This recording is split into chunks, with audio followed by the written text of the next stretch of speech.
Sasa anasemaje? Anasema hivi, alivyoenda siku ya kwanza tu amepewa madawa, si anaenda haja ndogo au niseme tu kukojoa nikatishe, kwani ni dhambi eti? Kama nakosea mseme ili nifute niwe natumia Kiswahili kingine.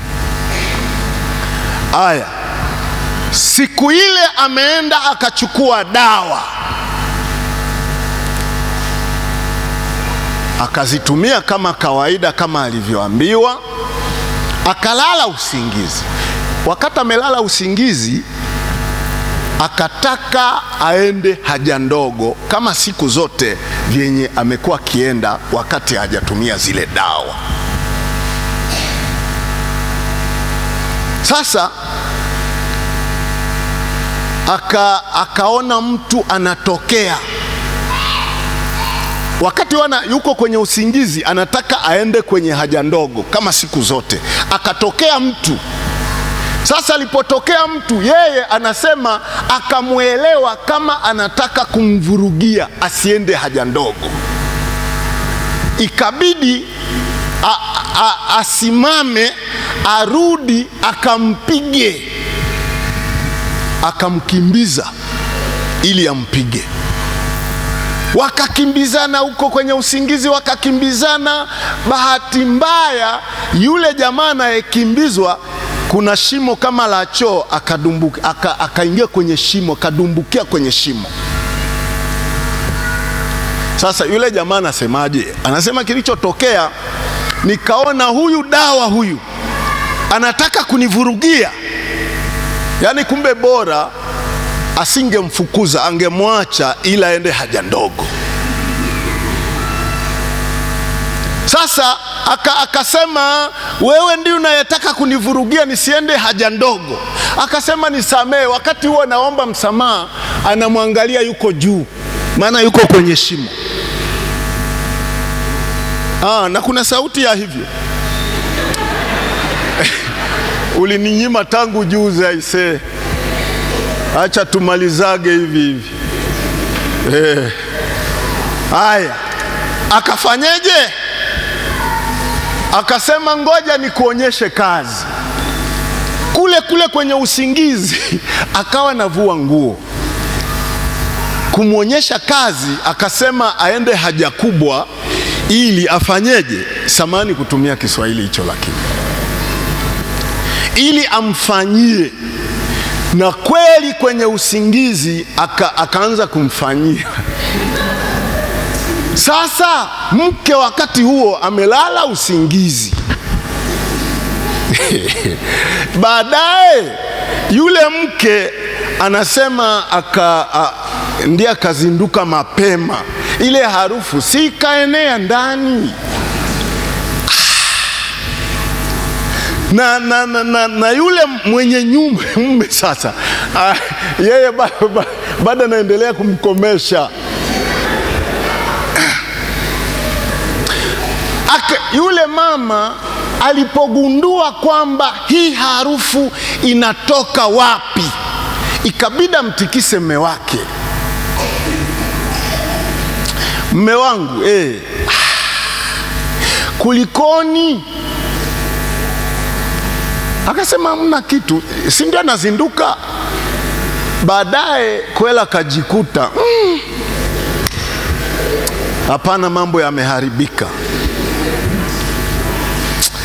Ndio akaanza kumwelezea mke kwamba unajua, kumbe kwenda kwa waganga nimegundua hapana, dawa ni moja tu, dawa ni Yesu.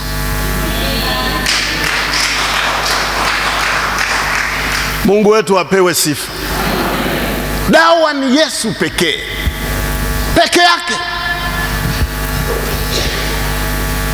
Jamaa alikuwa anafikiria namkomesha, kumbe ameshajikomesha. Si aibu hiyo. Kwa hiyo kwenda kwa waganga usifikirie kabisa. Chachu ya kale ya zamani achana nayo. na wakati mwingine ni kama tuliwaabudu kabisa. Wamambwe, kama mnajua, mnakumbuka, tulikuwa tunaimba kawimbo wakati ule. Wamambwe wenzangu, wameondoka. Kulikuwa na kawimbo kanakowahusu wachawi. Tulikuwa tunaimba hivi: mulozi ndiwandya nene chani chila kulimila.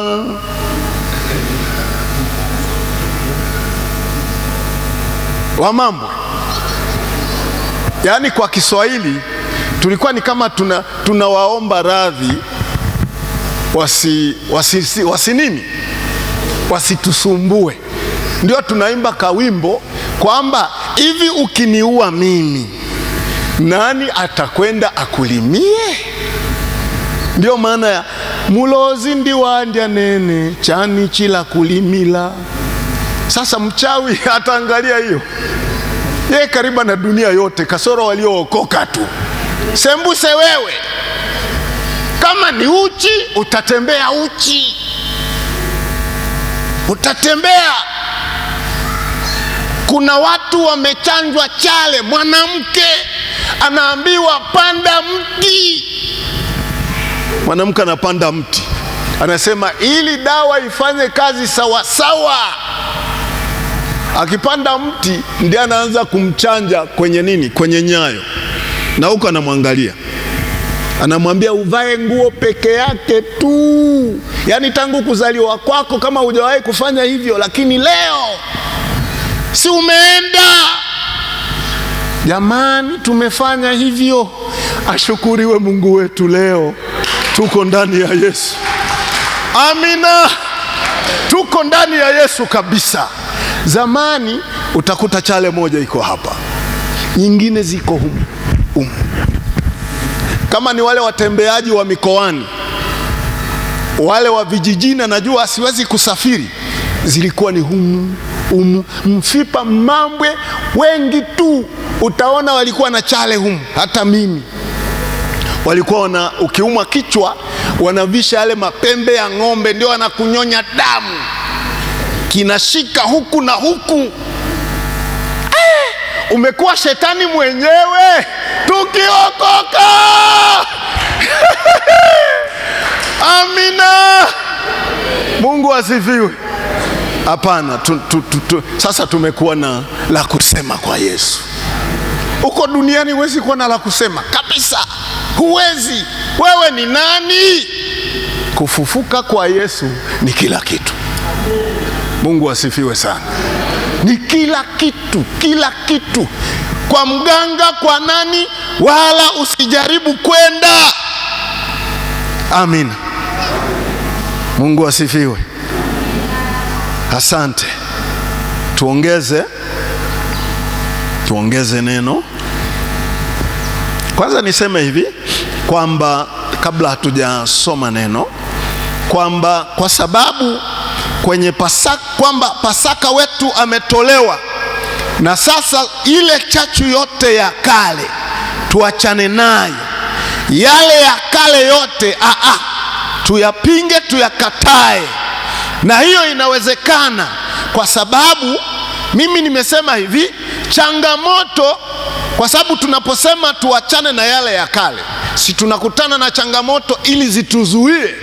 Na mimi nimesema changamoto hazituhakikishi kwamba tumemwacha Mungu. Kwa nini nimesema hivi? Kwa sababu wengine wanafeli kwenye hapo. Akikutana na changamoto fulani, basi hiyo inamfanya hawezi kumtumikia Mungu kwa asilimia zote. Anaanza kuwaza, anaanza kufikiria hizo changamoto ni sawa na ni kawaida tu, maana tuko duniani. Mungu asifiwe.